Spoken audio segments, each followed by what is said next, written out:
අපි හැම වෙලාවෙම අලුත් සැලකිලි අලුත් සත්කාර මහා ලොකුවට ඉහේ තබා ගැනීම තියෙනවා මේ අලුතෙන් ලැබෙන දේවල්. ඊට පස්සේ පරණ ඒවා අමතක වෙනවා. ඉතින් හැමෝගෙම ජීවිතවල මේ මෝඩකම සිද්ධ වෙලා ඇති කියලා මම හිතනවා. ඉතින් මේකට මට මේ ඔය අවවාදය හොඳට දැනුනේ. ඔයාලා කට්ටිය කියවලා තිනේ මේ බලලත් ඉතින් මනමේ නාට්‍ය. ওই නාට්‍ය හැදුවේ චුල්ල ධනුග්ගහ කියන ජාතකය ඇසුරින්. ඉතින් මේ ජාතක කතාව මට කියවන්න ලැබුණා. කියවනකොට ඔය අවවාදේ හොඳට ඉස්මතු වෙනවා. තක්ෂශිලාවේ දක්ෂම මේ ශිෂ්‍යයාට ඒ රාජගුරු වූ ඒ ආචාර්යවරයා තමන්ගේ දියණිය විවාහ කළා දෙනවා. ඉච්චරම ප්‍රසාදය ඔහු කෙරෙහි තබලා. ඉතින් ඒ රාජකුමාරයා මේ ඊතල 50ක් තමන්ගේ මේ කරේ බැඳගෙන දැන් යනවා. යනකොට අතරමඟදී හදිසියේ වල්ලාලියෙක් කඩා පැන්නා. තමන්ගේ පැත්තට මරන්න දුවගෙන එනකොට එක ඊතලයකින් වෙද්දා. ඒකට කුඹස්තලියට වැදිලා පිටිපස්සෙන් ඊතලිය ගියා. ඉච්චර වේගවත්. ඊට පස්සේ එතනිමුත් පේරුණා. දැන් ඊතල් 49. දැන් කැලයක් මැදින් යනකොට මිනිස්සු කිව්වා ඔය කැලේ යන්න එපා. ඔය කැලේ හොරු ඉන්නවා කියලා. ඒතර ශිල්පයෙන් මත් වුණ කුමාරයා මේ ඒ කැලේ හරහා ගියා. කැලේ හරහා යනකොට එයාට දකින්න ලැබුණ හොරු මේ දඩේමක් කරලා මස් පුච්චලා කනවා රංචු ඉඳගෙන. ඊට පස්සේ ඒ රාජකුමාරයා මේ දිහා දකින්නටම හොර නායකයා තමන්ගේ පිරිසට කිව්වා කලබලයක් කරන්න එපා. මේ කුමාරයාත් එක්ක පැටලෙන්න එපා කිව්වා. මේ ඉන්න මෙයාගේ හැසිරීම මෙයාගේ ඉරියව් දිහා බලනකොට මෙයා දක්ෂ යුද ශිල්පියෙක්.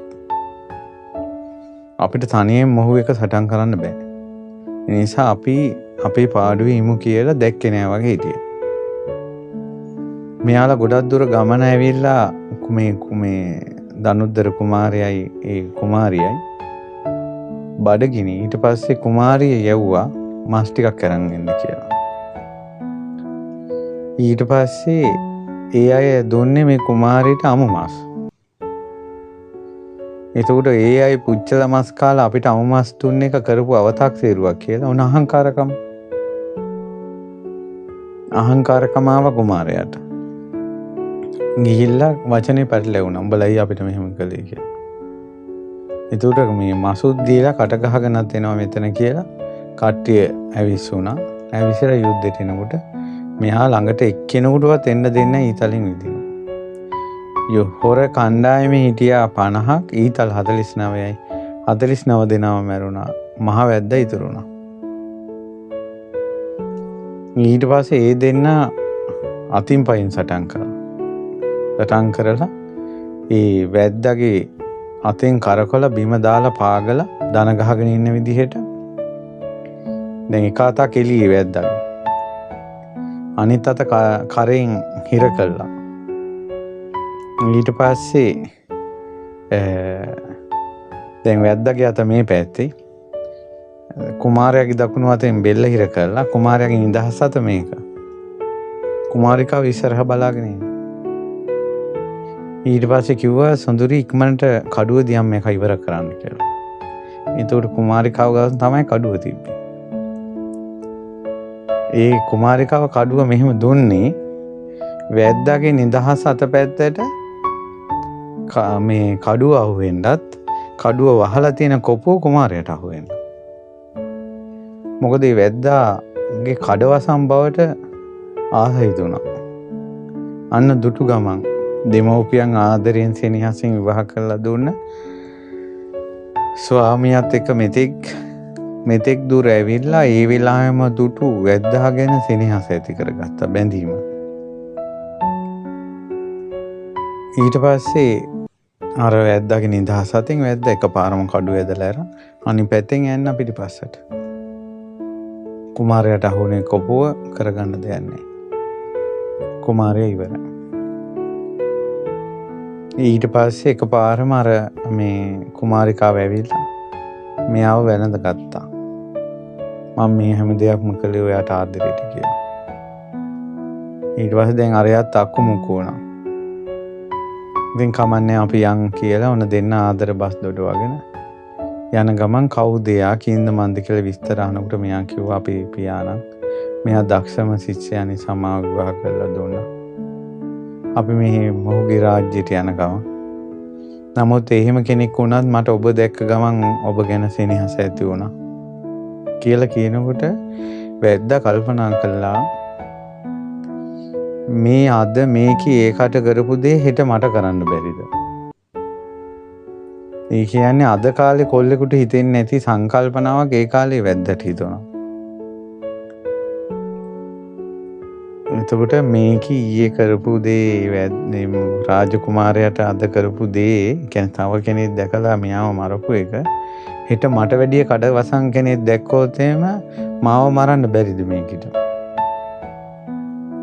කියලා මෙයා මහා මිත්‍ර ද්‍රෝහිණී කියලා හිතෙන් කල්පනා කරලා මේ ගඟකින් එතර වෙන තැනකට ගියා. ගිහිල්ලා කො සොඳුරි මේ ගඟ නම් ගොඩාක් ජඹුරයි. ඊට පස්සේ කො එහෙනම් ඔයාගේ වස්ත්‍රවල ඔතලා දෙන්න ඔයාගේ කන කරමන් එගොඩින් තියලා මේ එන්නම් ආරක්ෂිතව තියලා මේ ඔයාව ගේන්න කියලා මෙයාගේ සම්පූර්ණයෙන්ම මේ සලු පොට ගැලෙව්වා. ඒතර පොඩි වස්ත්‍රයකින් ඇඟට වාංග වහගෙන අනිත් ඔක්කොගෙම කන කර වස්තුව ගැට ගහගෙන පීනලා ගිහිල්ලා හොරා ගියා. මේ යන්නේ එහා පැත්තෙන් වැද්දා. මෙයා කෑ ගැහුවා. කෑ ගහන රෙගුඩ හින්දලා කිව්වා මිත්‍රද්‍රෝහී තැනැත්ති. ඒ වෙලාවෙම දැකපු එකේ දැකලා තමන්ගේ පරණ මනුස්සයා මරාගත්තා. තෝ වගේ මිත්‍රද්‍රෝහියෝ මේ ද්‍රෝහියෙක් මට අවශ්‍ය නැහැ කියලා ඒ වැද්දා බඩු ටිකක් අරගෙන ගියා. දැන් මෙයා ඇඬු කඳුලින් ගඟ ආයිනේ ඇවිදිනවා. ඇවිද ඉන්නකොට සක්දෙවිඳු මේක දැක්කා. දැකලා මේ තැනැත්තියට මේ අපහාස කරන්න ඕන කියලා හිතුණා මේ කරපු මිත්‍රද්‍රෝහී වැඩේට. දැකලා මාතලී දිව්‍ය පුත්‍රයාටයි තවත් දිව්‍ය පුත්‍රයෙකුට කතා කරලා ඒ දෙන්නට කිව්වා මාළුවෙකු උකුසෙකු විදිහට වෙස් මාරු කරගන්න කියලා. සක්දෙවිඳු හිවලෙක් විදිහට වෙස් මාරු කරගත්තා. ඒකල මස් කෑල්ලක් කටේ තියාගෙන එනවා. දැන් අර ගඟ අයිනට. එතකොටම අර මාළුවා වෙස් මාරු කරගත්ත වතුරේ මෙහෙම ළඟට ඇවිල්ලා උඩ පයින්නවා. උඩ පයින්නට කටේ තිබ්බ මස් කෑල්ල බිම දාලා වතුරට පැන්න අර ඉවලා මාළුවා අල්ලන්න. එතකොටම උකුස්සා ඇවිල්ලා වේගෙන් අර මස් කෑල්ල අරන් ගියා. දැන් හිවලට මාළුවත් නැහැ. මේ මස් කෑල්ලත් නැහැ. මේක දැන් අර කෙල්ල බලාගෙන හිටියා. බලාගෙන ඉඳලා මෙයා හකහක hina වුණා. බලන්නකො මේ අනුන්ගේ ඇදහි හොයන්න ගියාට පස්සේ තමන්ගේ අර කෙනෙක් කිව්වේ අර තමන්ගේ ඇහි තියෙන පොල් පරාලේ පේන්නේ අනුත් අයගේ ඇහි තියෙන පොල් කෙන්ද පේනවා කියලා. දැන් තමහනොත් වැටෙන්න ඕන නෑ බීමටම වැටිලා වස්තරේත් නැති තැනට. අනුන්ගේ ඇදේ පේන. ඕව නැද්ද සමාජේ? ඊට පස්සේ අර නාරියා මනුස්ස වචනෙන් කතා කළා. මොකද උඹ hina වෙන්නේ? ඊට පස්සේ කොත් ඕ හරි මෝඩෙක්නේ. අර මස් කෑල්ල කටේ තියලා ඒක දාලා මේ මෝඩ කමට මාළුවෙකුට පැන්න මාළුවක් ගියා උඹට දැන් මොකුත් නැහනේ කියලා. ඊට පස්සේ කිව්වා මේ තමන්ට හිත කැමතිව ස්වාමී තාත්තා ස්වාමියෙක් වෙලා දුන්නා. ඊ මිනිහත් මරාගෙන වැද්දෙකුට ලෝභ කළා. ඒ වැද්දා බඩු ටිකක් අරගෙන ගිහිල්ලා දැන් වස්ත්‍රේත් නැතුව මෙතෙන් දෙලා ඉන්නකොට මටත් වැඩි අනුවනකම් උඹ කළේ නැද්ද කියලා ඇහුවා. කියනකොට මෙයාට හෙන්න ලැජ්ජ හිතුණා. උන්කල නාරියා එතනින් ගියා. ඒ දුකෙන්ම කැලේ ඇවිදලා අනාථව මැරුණා. දැක්කද අර පරණ තමන් එක්ක ආපු කෙනා නැතුව අලුත් අය ලොකු කරගන්න ගිහිල්ලා වෙච්චදී බුදුරජාණන් වහන්සේ දේශනාව වදාළේ එක ස්වාමීන් වහන්සේ නම බුදුරජාණන් වහන්සේ ළඟ පැවිදි වෙලා පිණ්ඩපාත යනකොට ගමේ කෙල්ලෙක් දැකලා හිත ගිහිලා දැන් සිවුරු වරින්න හදනවා. බුදුරජාණන් වහන්සේ දේශනාව වදාළා කිව්වා ඒ චුල්ල ධනුද්දර කුමාරයා වෙලා ඉපදුනේ මේ සිවුරු අරින්න හදන භික්ෂුව. දැන් මේ භික්ෂුව කෙල්ලෙකුට වහ වැටිලා මේ ජීවිතේ පැවිදි ජීවිතය අත්හරින්න හදන්නේ. එදා වැද්දෙකුට ලෝභ වෙලා ස්වාමියා මරවන්න කඩුවේ කොපුව ස්වාමියාගේ පැත්තටත් වැද්දාගේ පැත්තට කඩුවක් දීලා ස්වාමියා මැරවපු ස්ත්‍රිය තමයි කිව්වර මේ ගමේ ඉඳලා මෙයාට hina වෙලා තියෙන්නේ. මේ කාලේ වැද්දෙක්ගෙන් මෙරුන් කෑවේ යා නිසා කියලා කිව්වා.